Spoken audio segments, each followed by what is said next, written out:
So, folks, it wasn't about buying a ticket and going to a concert. And it wasn't about going to some show and buying your ticket to be in the front row.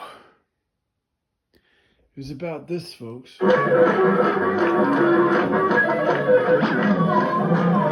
People not having a religious experience. People not having a religious experience while being called out to war in Vietnam under the draft. Our own country was calling up these kids to get cannon fodder amongst themselves, unto themselves. Cannon fodder. Unless you're an officer and you had to fly a plane and you could shoot a machine gun, you didn't have to dirty your hands. But these were kids facing, well, I'm going to go fight for a war that I didn't start because some guy's oil field elected some guy named Nixon in the White House, thinking, oh, it was a good idea to send all these kids out to Vietnam. And it wasn't that long ago, folks. See, they want you to think that, all the decadence, all the hip-hop rappers and all this kind of bullshit distract your attention from what really happened with the music in this country. It wasn't about a commercialization. When they put people in prison, it became very easy to commercialize the fact that, oh, this person's an outlaw. Oh, look at them, they're hippie or they're famous or whatever. It became a bunch of bullshit.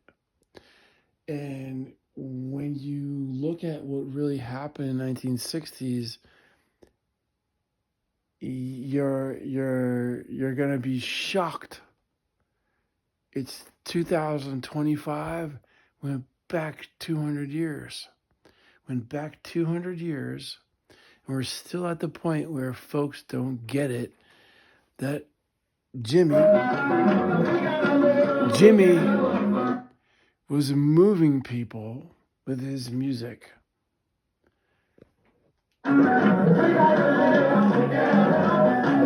We've got to live together, right? You don't hear Jimmy now, you hear the people's voice. We got to live together.